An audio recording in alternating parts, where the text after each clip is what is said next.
Right, so before we get into the NXT review, let's talk about the largest recruiting class in Performance Center history, which is obvious indication that there's about to be the second NXT show is about to start, the NXT Evolve. I wonder when it's going to happen, but let's go through this. And some of these people I actually know, obviously, so it's going to be pretty cool. Let's see, Bronson Rex Steiner, the son of WCW and WWE Tag Team Champion Rick Steiner. And he's 6'3", 230 pounds, former football player. Okay, this is dope. This is dope. You got a Steiner guy. All right, I'm cool with this. I don't like the name Bronson though. Hopefully this name like Ron Steiner or something like that, or Jack Steiner or something.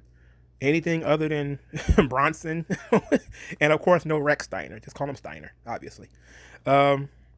Kira Magnine Forster is Taya Valkyrie. I don't need to say anything about her. Taya Valkyrie is very well known. I didn't know she was a ballerina, which is in her biography, which is pretty cool.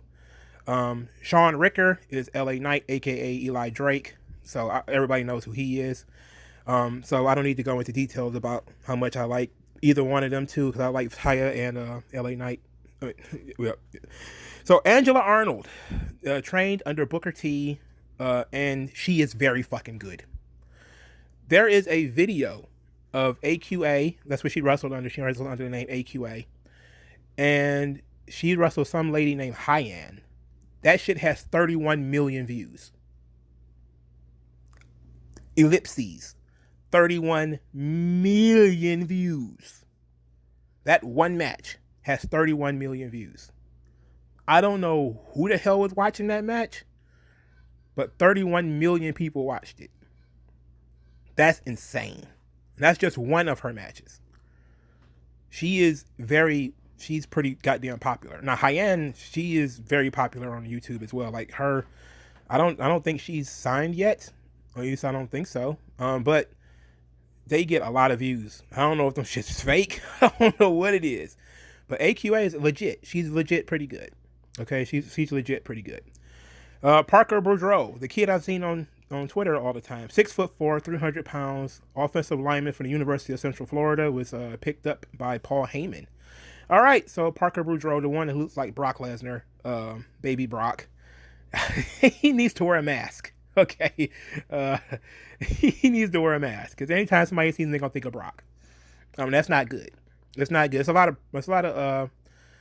of pressure to put on a young man to say, "Oh, you're the next big thing. You're gonna be this huge such and such." People who have never seen the guy have such high hopes for him because he looks like Brock. Don't do that to him. Give him time to develop. I think he's 20 or something like that. But give him some time. But he's a monster kid. Like, he's a big kid, So, he's got an upside. They're gonna change his name though, obviously, because Boudreaux is not gonna work, and Parker is not a tough name at all. You sound like you, Parker, Peter Spider-Man. Anyway, Anthony Henry, he was on Evolve. Guy's 40. I guess he's just going to be there to fill up the card. Same thing for Chance Barrow, who is a Harlem Bravado. He was also in Evolve. He's just probably going to be there to fill up the card. Teresa Serrano, now competing as Zoe Stark. She was Lacey Ryan in Championship Wrestling for Hollywood Champion, something like that. It's not on top of my tongue. But whatever. But she's pretty good. She obviously wrestled on NXT already as Zoe Stark, and she will be wrestling Io Shirai on NXT proper. A little peek behind the curtain. This was recorded before NXT came on. Also, Christian Brigham, who is Christian Casanova. I've never seen him before. Priscilla Kelly, Gigi Dolan, who I've only seen two things from her. One was her the 205 Live tag team match that she did, and I watched the tampon thing. That she will forever be known as the tampon girl. Anyway, you have Drew Casper, who it says is the brother of Jacob Casper, who joined the WWE Performance Center in 2020 rather. Yeah, I was right the first time. He said he was supposed to be the number 1 seed in the NCAA Division III tournament before it was canceled due to COVID. Okay. So he's an amateur wrestler. He's 285 pounds though. They didn't put his height. He's probably fat. Anyway, Brianna Coda, aka Cora Jade, aka Elena Black. She's only 19. She was She was also in the Dusty Rhodes Tag Team Classic. You have Christian Hubble, who is Blake Christian. He's from PWG and Game Changer. He's a former college cheerleader. Oh, God. He looks like an alcoholic. A cheerleader? No wonder he does such tumbling routines. All right, let's move on. Matrick Belton, another football player. He wrestled for Combat Zone Wrestling in New Jersey. Okay. I don't think I've ever seen this guy before. Matrick Belton. I have no idea who that is. Cameron Clay has been competing in the ring for 4 years under the name Cameron Brené. Cameron Brené. Have I seen Cameron Brené before? Probably on Evolve. Probably. Joe Areola, master amateur wrestler. Never heard of him before. University of Buffalo. Okay, never heard of him before, but all right, cool. They didn't put the ages for everybody. They didn't put the ages for certain people. Let's see. Taylor Grado, aka Avery Taylor. I've seen her in Evolve. She reminds me a lot of Emma. Tenille Dashwood. I should probably stop calling her Emma, but she reminds me a lot of Emma. Avery Taylor was pretty good from what I saw in Evolve. She was, of course, very green, but then again, so was 99.9% of Evolve. Carissa Rivera she used to wrestle for Women's Wrestling Revolution. Have no idea who that is. So that is the Performance Center class. I'm pretty sure some of these people are seasoned enough to be on TV for almost immediately, like LA Knight and Taya. You probably won't be seeing AQA you put her on TV right now too, but you probably won't see the big gets, which would be Bronson Recksteiner and Parker Bourgeois. You probably won't see them for like a year. They're probably gonna put them boys under. They're probably gonna put them boys under intense training to make sure that they are the best that they possibly can be. Because you don't want either one of them to fail. The son of Rick Steiner, you don't want him to fail at all. You want him to stay, especially if he's a big guy. And Parker's a big guy. You want them to be good. You want to put them through the intense training. You also don't want them to sit in NXT forever either. So they need to get their system together. So hopefully this thing turns out okay. I'm gonna be looking out for everybody, of course, and not gonna let my personal opinion on one or two of them try to cloud my judgment. I do what WWE does. Typically you go to WWE, you get a new name, new presentation. I start looking at you differently. I evaluate what you do in WWE. I know, like Shinsuke Nakamura and all those guys, man. It's like, it's cool that you were in Japan and that's nice, but now you're doing something different. I can only evaluate what you're doing now. And that's kind of how I've been with everybody. So Priscilla Kelly will get a blank slate. I'm going to try to forget that she was Tampon Girl. So that's kind of it. Everybody's going to get a fair shot. So let's get into the NXT review.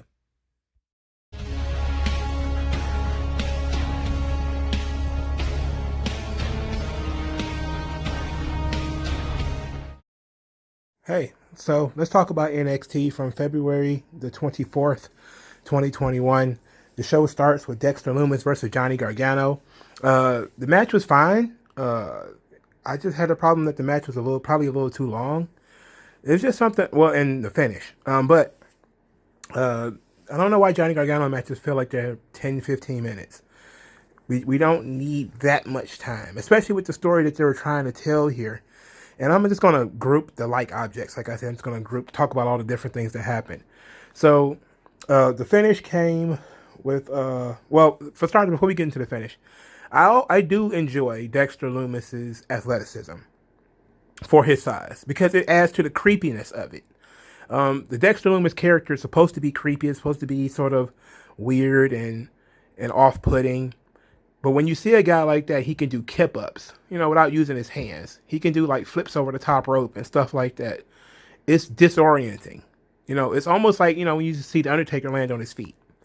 And this is the second week in a row I've compared Dexter Lumis to a supernatural character. But that's kind of the idea, is when you look at him, he does things that take you by surprise. Like, the surprise factor is a big thing with Dexter Lumis. This is why he shouldn't wrestle so much, which is also why he shouldn't be a champion, which is why I didn't like this finish. Now, What ended up happening is Austin Theory has a chair. He's about to hit Dexter Lumis with the chair. He decides not to. Dexter Lumis hits him or something like that. And then Dexter Lumis basically chokes out Johnny Gargano with the silence. It was a beautiful camera shot for the first time ever in a long time. Well, this wasn't the best shot of the night. Let me tell you.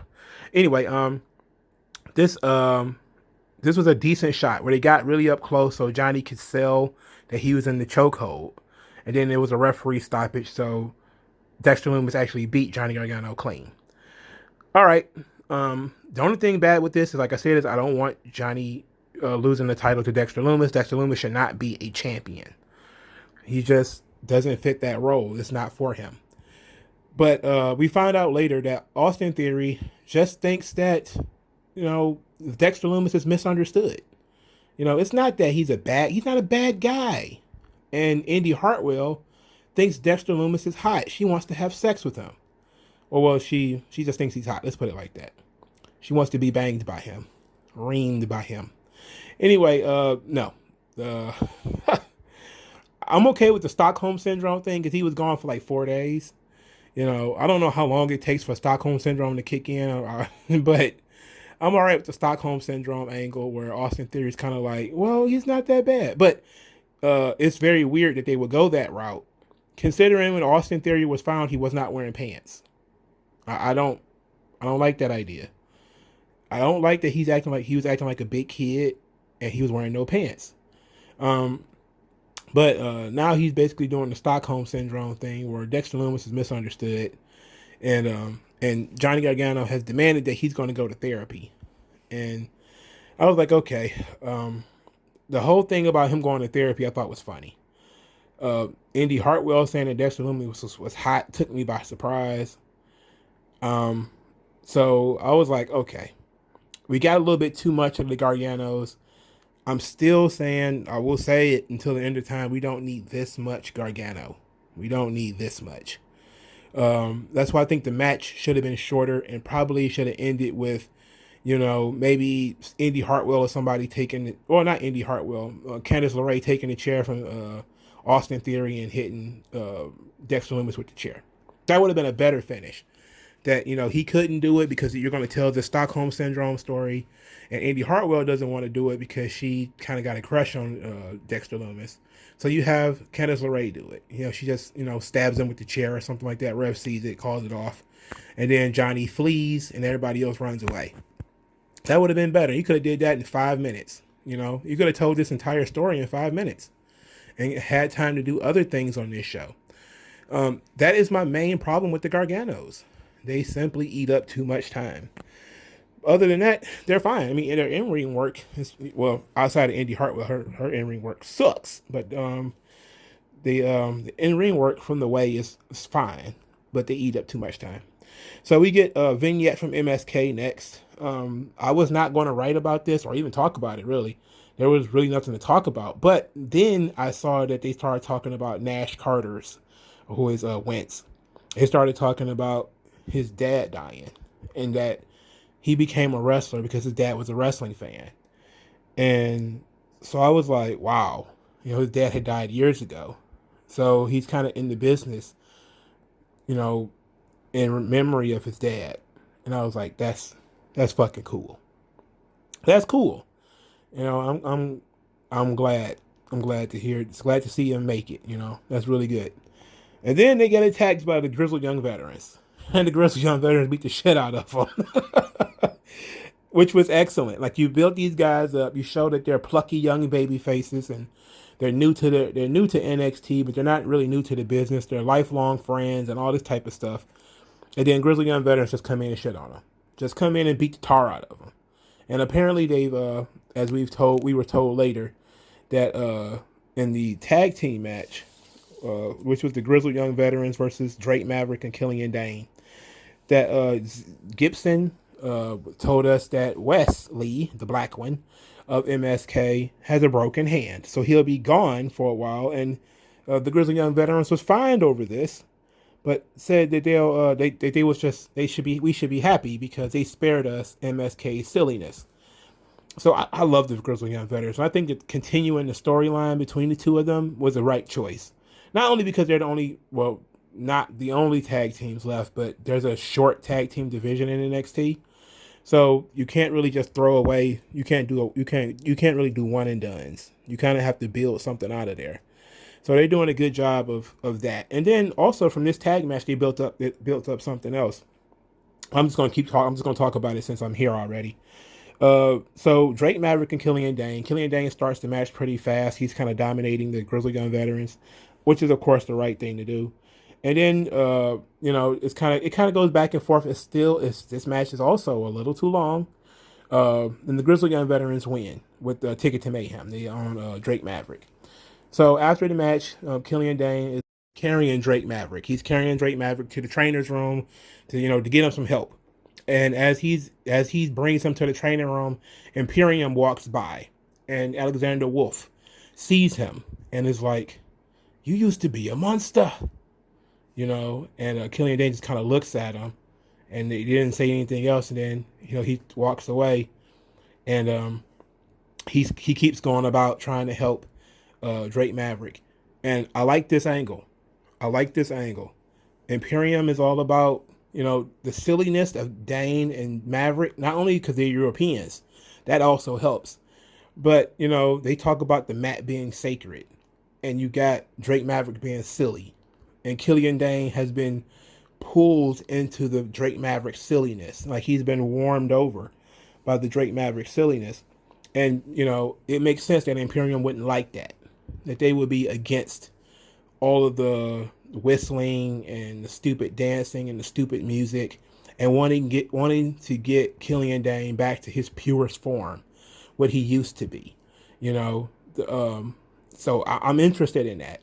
I'm interested in seeing where that goes, and I'm also okay with whatever they try to do to keep Drake Maverick, because it's been a while since he's really been able to fire up and be like, he kind of a little bit in these tag matches, he kind of fires up a little bit.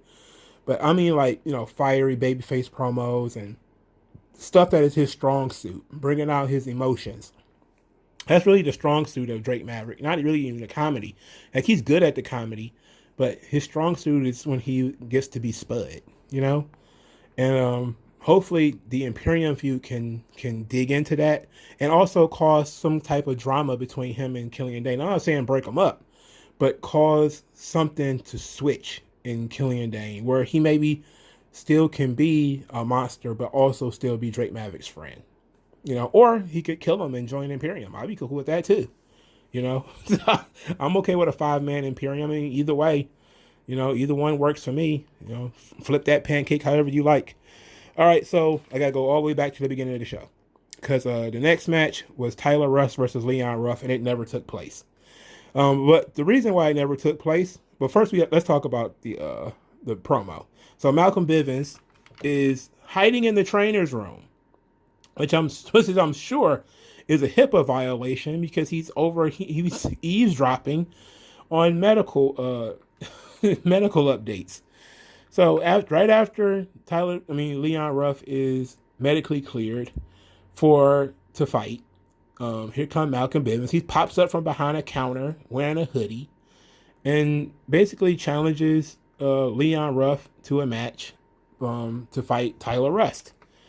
And of course, Leon Ruff is, young, plucky babyface. He's like, sure, I'll fight your guy, whatever. So then during the promo, in the ring, Tyler Rust comes to the ring. Malcolm Bivens says that Leon Ruff is the son he never had and never wanted.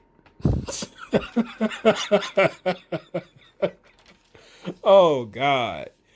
Wow. All right, so the match never happens because during Leon Ruff's entrance, Swerve attacked him and beat the shit out of him and then dragged him by his face over to the commentary booth, where he says that he wants more opportunities and fewer handouts for guys like Ruff.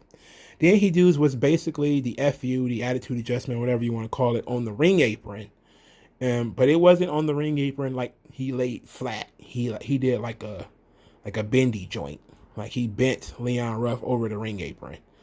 And it looked pretty goddamn brutal.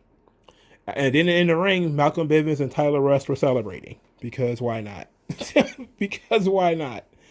Um, they didn't win, but I guess they kind of won by forfeit because he didn't never got in the ring.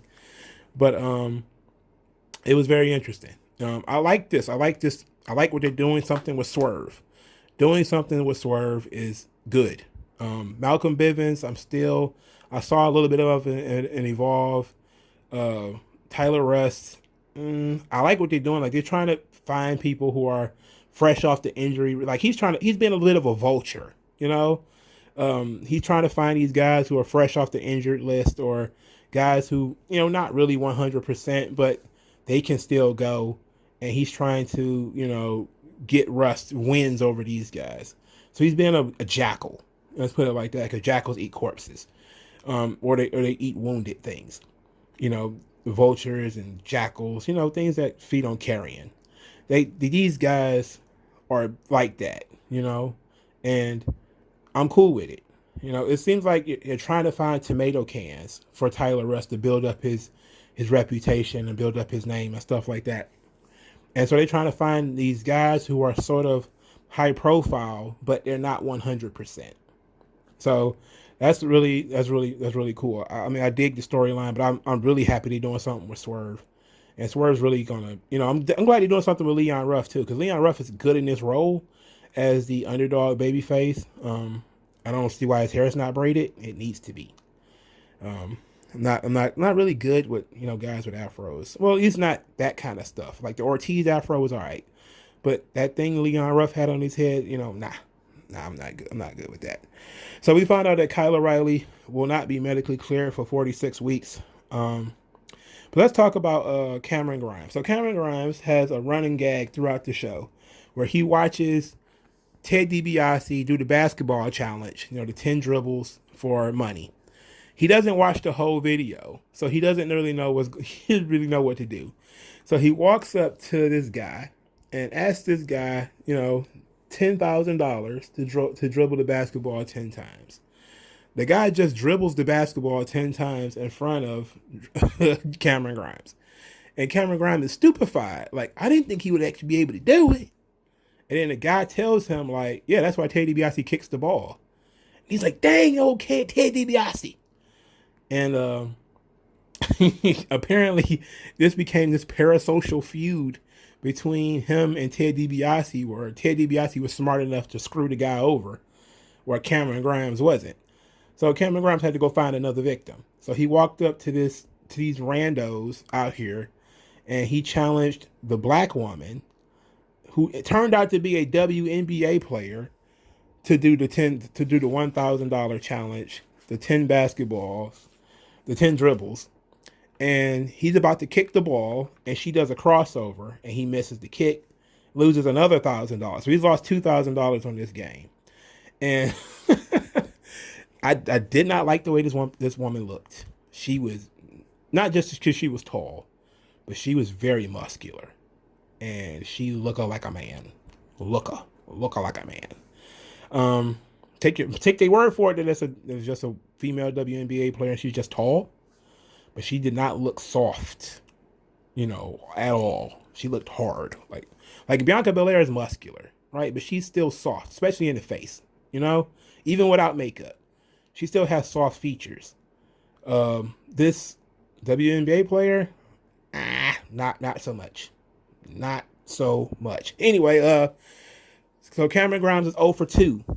And now he's really frustrated that Ted DiBiase is smarter than him.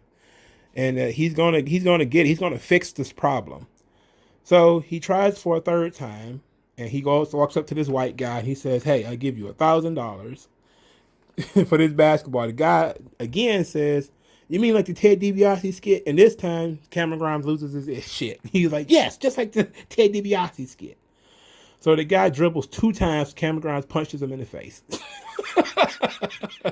And then told Ted DiBiase he could kiss his grits because he's not smarter than him. And I was like, okay. I like that they taking their time with this character, not just bringing him in and just doing matches. They're letting him build the storyline. He gave away $2,000 on the show, because he was stupid. But that's going to be the joy of it. Like, the real joy of this is going to be when Cameron Grimes doesn't have any money. Like, watching him blow the money is going to be really fun. When he gets to the point where he has no money, oh, that's going to be great because he's going to be like, I remember when I was rich, you know. So I enjoyed the Cameron Grimes stuff. It wasn't too long, and they perfectly explained why he was so stupid. You know, like he was stupid because he had watched the clip, but he didn't watch the whole clip. So and then I like the unique thing where he tried to kick the ball, but it was a WNBA player, so she just crossed him up. So I thought that was unique. You know, the first time was like, oh damn, he's just stupid. The second time was he just challenged the wrong person. Like there was 3 people there, and he kind of picked on the woman, thinking she couldn't dribble, and found out that it was a WNBA player, so he kind of got screwed over. Well, he screwed himself technically by stereotyping her, but it was funny. So the next match, the third match on the show, I gotta go. Wait a minute, I gotta go all the way back. Yeah, I gotta go all the way back because there was some weirdness. So William Regal asked Zoe Stark if she wanted to wrestle Io Shirai, which of course she did. Which led to there's going to be a pre-match promo from Zoe Stark, but then something happened. Like the cameras cut away, and then we just saw Io Shirai standing there, sort of twiddling her thumbs, and then they went back to the arena. And I was like, what the hell was that? Like, what was that? They said it was technical difficulties. Like, technical difficulties? Since when did WWE have technical difficulties like this? That was really weird. That felt almost intentional. Like, it was really weird. Anyway, the next match was Zoe Stark versus Io Shirai. Fun match. Very solid. Surprised they gave Zoe Stark so much. And, you know, it's not a bad thing. You know, it's not a bad thing because this match is fresh. But I really would have preferred for them to give Zoe Stark some more time. Like, they kind of just threw her in the Shark Tank. Like, okay, well, now you're just going to go wrestle Io Shirai for the, it wasn't for the title, it's a non-title match. But I think I understand why it was a non-title match because, my God, Toni Storm came out after this match. And, well, maybe I should talk about the match. Let's talk about the match before we started talking about somebody else. So, there was a half Nelson suplex that Zoe Stark did in this match. That half Nelson suplex, with the exception of Kenny Omega, because he pretty much dumps himself on his head. That move looks like it botches every single time. And I think Taz probably did it pretty well too. So Kenny Omega, when he does his little snapdragon suplexes, I mean, he pretty much, rolls you over his head. But just about everybody else who does a half Nelson suplex of any description, throwing people over their head, it almost looks like guys fall on their head. And this was another time where it looked like Zoe Stark had thrown Io Shirai on her head. And I remember Kurt Angle talking about Vince McMahon banned over the head belly-to-belly suplexes because people kept getting hurt on them. I'm not saying we should ban half Nelson suplexes. I think we should just basically really take a look at it. Just take a look at it. Make sure people really, really, really know what they're doing. Because that move is dangerous. So Io Shirai just won with the moonsault, and they shook hands after the match. So then we get Toni Storm. So Toni Storm comes out there and oh boy. Man. Oh boy. Hey, look, man. Look. A fish was made to swim in the ocean. An apple was made to grow on a tree. And Toni Storm was made. She is built to wear shorts. Especially tight shorts. Man. All right. And it was... Man. Anyway. All right, let's move on. Anyway, so she says that Io Shirai is willing to fight anybody in NXT except for her because Io Shirai is scared of her. And that if she wasn't scared, she would go to Mr. Regal and demand to fight Toni Storm. And then, of course, Io Shirai was like, said anywhere, anytime, whatever. And they ended up making the match, and they said the match will be in 2 weeks. Toni Storm versus Io Shirai for the Women's Championship in 2 weeks. And that will be March the 10th, I believe. And yeah, it's time. It's time. Give Tony the belt. Yeah, give Tony the belt. I don't see why you wouldn't. I look, I love Io Shirai as much as everybody else. I don't, what the question is, what do you do after she drops it? But the fact of the matter is, she got to drop it sometime, and I don't see why you wouldn't drop it to Tony. If not Tony, then who? That's my question. If not Tony, then who? I don't know who you bringing in as the babyface and the heel out of the performance center class. I don't know who's coming in as the babyface and who's coming in as the heels. For instance, is Taya going to be a heel? Right? Is Taya's going to work heel? Then you might be able to get away with, okay, she's going to beat Toni Storm, lose to Taya Valkyrie. And then you're going to have Taya maybe put over a young babyface or something, maybe like a Shotzi Blackheart or something. But if you're going based off of, who's going to be the babyfaces and who's going to be the heels, I don't know. But I think, personally, you get a title to Tony. I don't see why you wouldn't. Io Shirai's had a really long, illustrious run. She had a great run. We can end it now. And I'm not saying it because I dislike her. I like her just fine. But our cherry lip pod goddess, should be the champion at some point. That's what she was brought here for. Otherwise, she should just put her on Raw or SmackDown or something like that if she's just going to be in NXT doing nothing. Now, I think Io Shirai is one of those people that's not leaving, which is probably why they're holding on so tight. Because you have the Adam Cole problem, the Tommaso Ciampa problem, the Johnny Gargano problem. What do you do after you give them a 6-month, 8-month title run, and then they drop the belt? They just seem to disappear off TV. There's nothing for them to do. And that's the situation. You're behind the 8 ball when it comes to Io Shirai. Now, there are other people she can work with. And once they bring in the, I think there's another young Japanese young lady who's supposed to be coming over. I think her name is Suri. She's supposed to be coming over. Maybe they could redo the tag team thing, and Io Shirai could do tag teams with her while she gets used to, America and all that type of stuff. Of course, that'll be just like throwing Io Shirai in yet another tag team, but it'll be a way to lengthen her run in NXT without, her just being like Tommaso Ciampa, where he just kind of like comes and goes and he ain't got nothing going on. And, if it wasn't for Undisputed Era falling apart, Adam Cole and those guys wouldn't have anything going on either. So that's kind of the wall you hit when you give them these long title runs. So I do think that you should get a title to Toni Storm. That's, it's not my personal bias at this point. Because, our cherry-lit pod goddess is who she is. Belt or not. Belt or not. All right, so, okay, I got lost. All right, so here we go. The next match was Kacy Catanzaro versus Xia Li. So Xia Li did a martial arts exhibit before her match. I'm really interested in the Xia Li character. Like, I love her entrance. Like, with the Tian Sha and Boa. And you know what? I was kind of like, I remember I wrote down in my notes, like, Boa does nothing.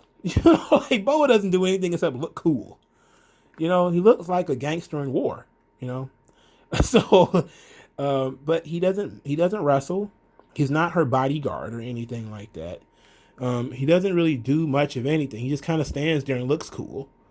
But when you're watching it, you can see that he doesn't really need to do anything because Xia Li is a murder machine. Like, she's an absolute monster now. But this match was not bad. I will say this: they started the match fast. What Xia Li basically did, she came in, did her bowing, and then she immediately tried to attack Kacy Catanzaro, who dodged her because Kacy Catanzaro is faster. And they basically used that, her agility and her speed is what gives her an advantage. But Kacy was throwing punches in this match, and I don't think her punches look like they tickle. Like, her arms are so skinny, they look like bread ties. I cannot believe you would get hit by that and be hurt. I don't believe it. I don't believe Kacy Catanzaro could punch you for real and hurt you. It probably feel like a mosquito bite. They should tell her, okay, do not throw punches. Throw what's that weak shit? The forearm shiver. Throw some forearm shivers. Because your punches with those arms, Nobody's buying that. You know, that's basically like putting a roll of toilet paper on a sock and hitting people with it. Like that's nothing. Your punches are nothing. Don't throw punches anymore. All right, so the awesome thing is outside the ring, Xia Li is being vicious. She rammed her head into the cage, the little cage out there, and then of course, when you bump, you roll, and Kacy Catanzaro rolled, and she rested her leg on the stairs. Well, of course, Xia Li kind of looks back at the master, Tian Sha, and she kind of got the mental message, and she just stomped Kacy Catanzaro's leg. It was vicious as fuck, which is exactly what we wanted. That was great. That was a great heel thing to do. It was heartless as fuck. And what made it even worse is she started dragging Kacy by the hair up the stairs as she's crying about her leg, and the referee's like, oh my God, what the hell is going on? And Xia Li is dragging her by the head into the ring. And the referee just stops it. Like, no more. We're done here. Called it off. And then now, I didn't like that Kayden Carter came down, after the match. I would like to think that she would have came down there as the stuff was going on, So Kayden Carter comes down there, typical babyface. She's worried about her friend. And then Xia Li is kind of in the ring. She's kind of staring Kacy down as Kacy is in pain, and all the trainers and refs and stuff is there. And Kayden Carter kind of walks past Xia Li to get outside the ring to go and talk to Tian Sha. And she's going to talk shit, talking about, confront the master. And of course, Boa got in the way. And Boa's like, the bodyguard of the master, I suppose. And while she was outside the ring, that left Kacy Catanzaro unguarded. So Xia Li kicked her in the head. I was like, damn. This is pure hatred. So then Kate, of course, turns around, comes back because she's, this was mean. What just took place. And then Xia Li told her she was next, just like Bolo in Bloodsport. You are next. And I was like, okay, yes. Xia Li is a beast. Like, her shit looks legit, and she comes across as legit, like a stick of dynamite. Like, she's very small, but so are they. They're small too. So it probably won't look weird until Xia Li is in there with a bigger woman. Like if she had to wrestle Raquel Gonzalez or something like that, it might start getting awkward with how dominant the Xia Li character is. But against Kayden Carter and Kacy Catanzaro, maybe even Io Shirai, some of the other smaller women, oh, this is perfect. Now, when the women start getting bigger, we might have to say, okay, because that's what happened with with Taz.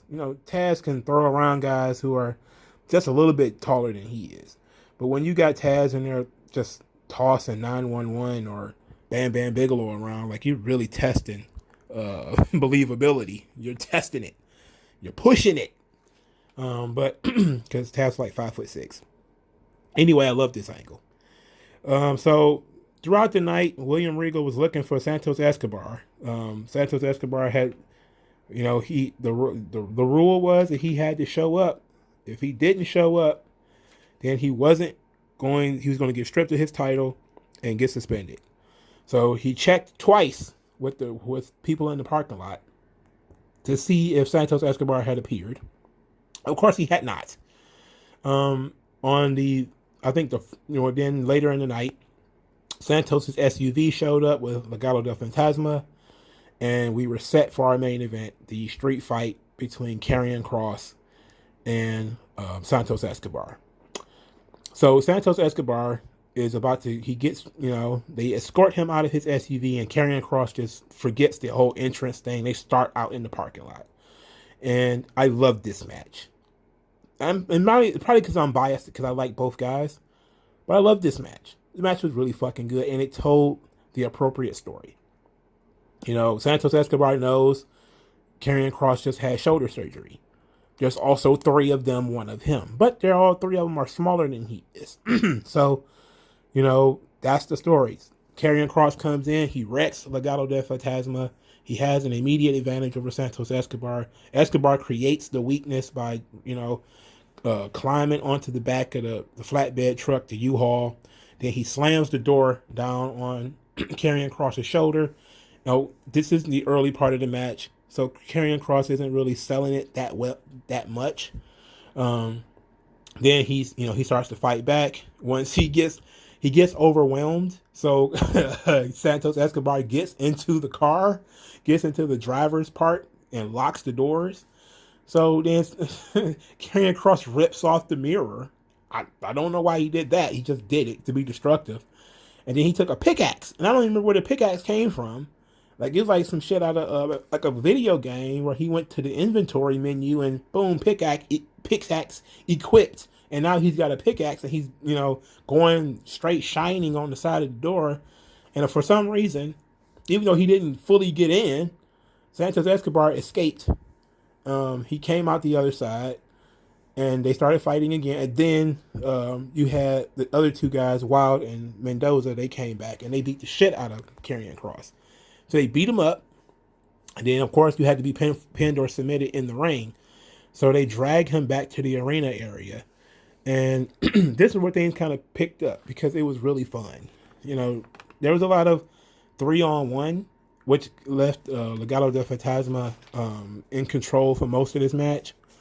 And they didn't really do anything over the top to him. They were... Wild and Mendoza were bumping machines in this match. I'm talking bumping machines. They took so many bumps, right? They were getting thrown all over the place. Specifically, the one bump was when they got thrown through the glass, or not through the glass. They knocked the glass and the cage over because Kross had grabbed them both by the scruff of their neck like kittens and just tossed them into the damn plexiglass and just boom, knocked everything over. And it was a great crash. It looked like it hurt. It looked like everything was like tearing the building apart.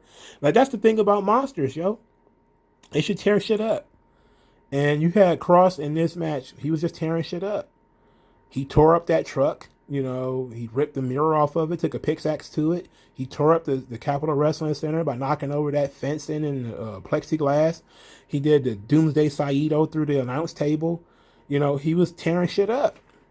That tells people a lot. That's a story. And that's character stuff. He doesn't give a fuck about the environment. He's going to tear this motherfucker up. Whatever it takes. He's in a fight with 3 guys. Whatever it takes. So, I forget how he actually managed to eliminate Mendoza and Wild. But Santos Escobar was actually working the shoulder the whole match. I mean, just doing various things to the shoulder. Hitting him with a chair in the shoulder, throwing him into the steps, stretching him on the ring post, chair around the arm into the ring post. Just a lot of different stuff. And none of it worked. None of it would keep Karrion Kross down for too long. And it showed that he has incredible grit, an indomitable spirit. And ultimately, after the Doomsday Saito through the table, he did a second Doomsday Saito in the ring, and then his running forearm smash to the back of the head. And Santos Escobar was pinned by Karrion Kross, and this match ruled. It ruled. It was very good. I thoroughly enjoyed this. So Karrion Kross is now officially a babyface. Fine. Okay, fine. I concede that Karrion Kross is a babyface now. So my question, same question it was, a couple of weeks ago. What is next for him? How long can you keep the title away from this guy? His goal is being the champion. How much longer he's beat the Cruiserweight champion now. How much longer can you keep the title away from him? Also, conversely, well, not even conversely, you should say adding, what's next for Santos Escobar? Because he doesn't really lose, he doesn't lose that much losing to Karrion Kross, right? Karrion Kross is the same guy who dominated Tommaso Ciampa, same guy who beat Keith Lee when he was on a roll, same guy who retired, in NXT terms, retired Damian Priest. So this guy's a bit of a monster, right? Even though it was 3-on-1, there's 3 smaller guys. So you can pretty much smudge that a little bit. I mean, I think it's the first loss Santos Escobar was, probably the second. because I think he might have lost a tag team match or something. But I think this might have been the first solo loss Santos Escobar has had in WWE. And it's to a worthy opponent. You know, it's not to somebody that people are going to be like, oh man, what the hell? It's kind of like, yeah, I can see that this guy is gonna, you know, is a problem. You know, I can see that. I understand it. I respect that. So the question is, what's next? What do you have planned for the cruiserweight division? Is there a plan for the cruiserweight division? Because I can understand that Santos Escobar has pretty much destroyed the cruiserweight division. He's pretty much beaten everybody in it. Now, you have the option, of course, maybe going with Kushida, which I think probably will be the next choice. Is that they will likely go with Kushida in the cruiserweight division, maybe Kushida and Escobar. Both of them just lost feuds, you know, which is strange. Like, you might want to give a couple of them some wins, and then, you know, go into that feud, you know, do some random Kushida beat somebody in 2 minutes, 3 minutes, then have Santos Escobar rebuild himself, and then, you know, maybe you do like a short tournament, a triple threat match or something like that, and you let, you know, Santos Escobar rehab his image, you know.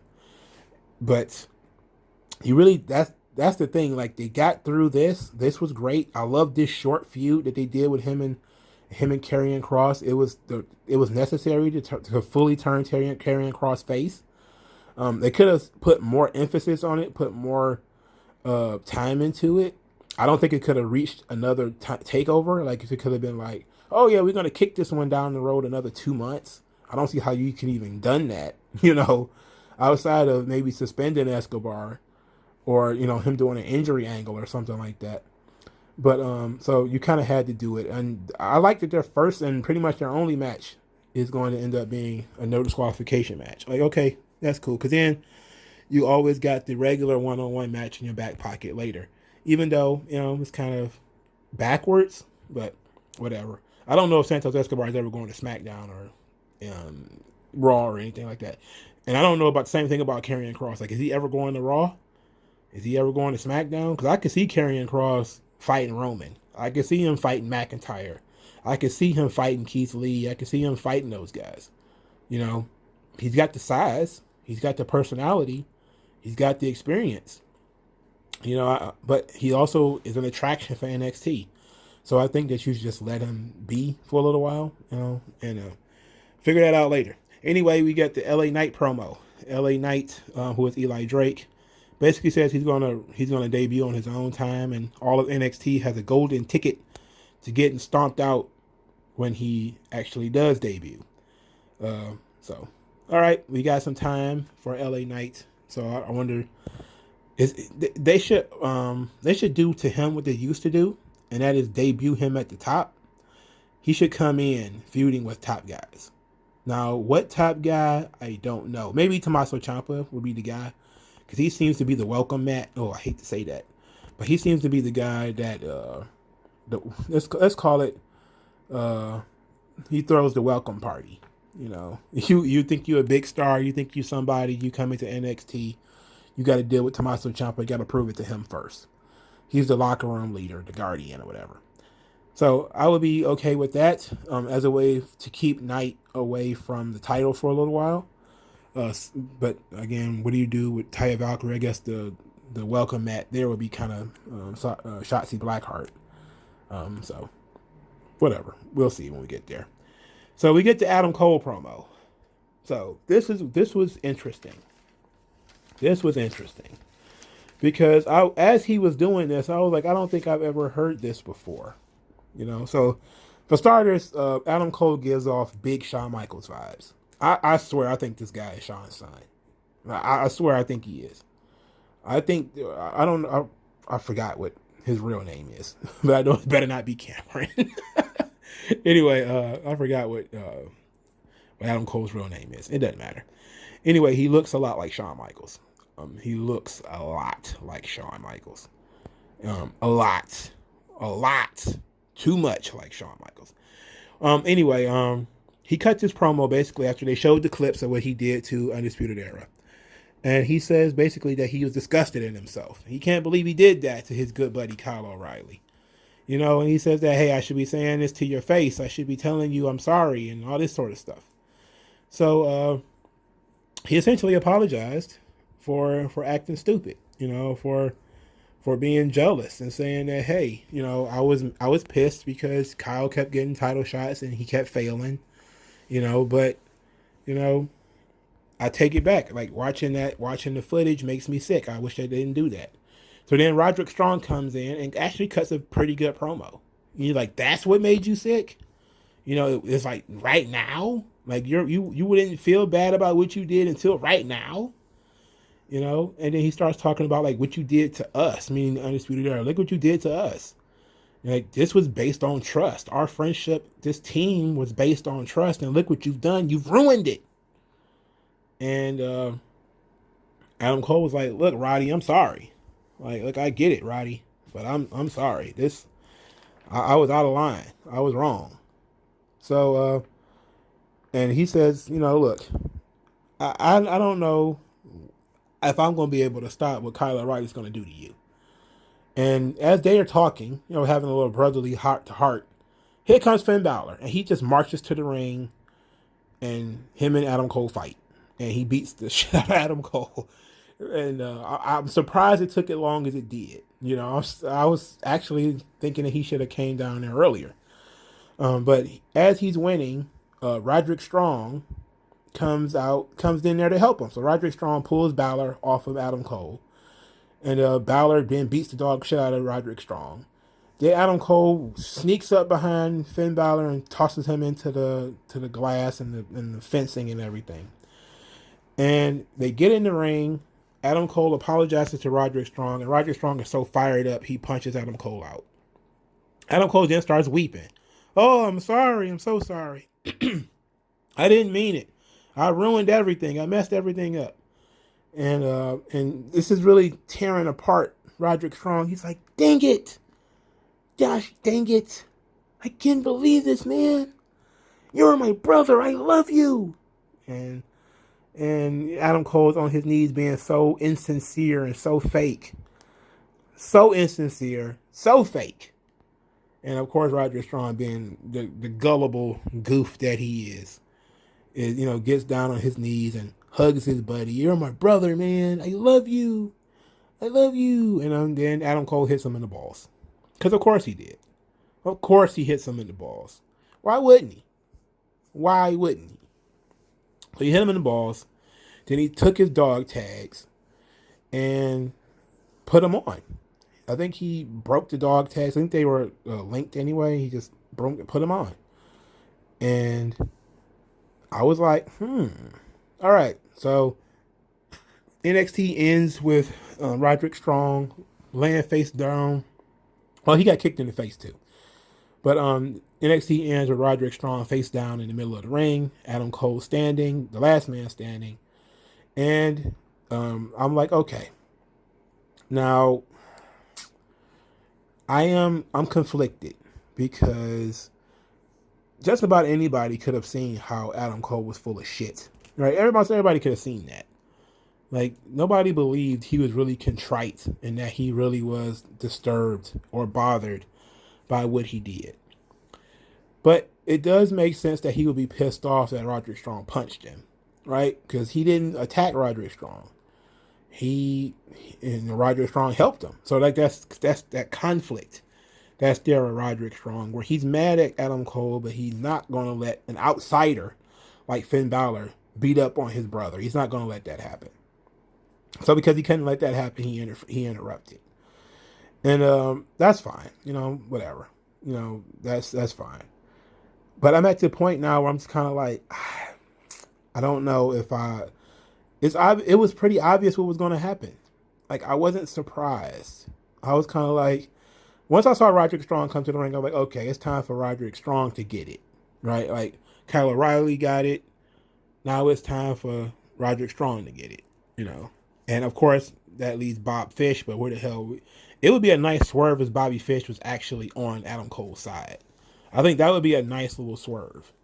And then maybe you prolong the Bobby Fish, Adam Cole turn. I think Bobby Fish is injured. But I think that you can prolong that turn by having Bobby Fish on Adam Cole's side.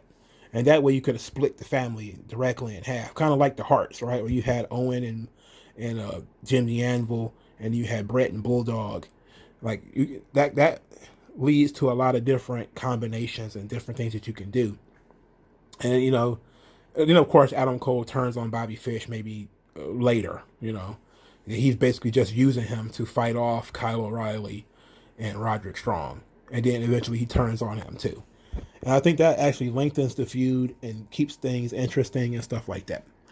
But I'm pretty sure that what they're probably going to do is have Bobby Fish come out there and get beat up, just so they can have Adam Cole have beat up everybody in Undisputed Era. But so we're dealing with this thing, and I think the only knock on this I had was that it was predictable. Like it was so predictable that I was just kind of like, it didn't need to be that long. It didn't need to go on so long. And his acting was not bad, but I didn't believe it. I didn't believe he was contrite. I didn't believe that he really was sickened by his own behavior. I do believe that he was pissed off about Kyle O'Reilly getting title shots. I believe that. But it's I just didn't believe that Adam Cole, and that's really the thing. Like when you try to pull a regret angle or an I'm sorry style angle, you have to make it really believable.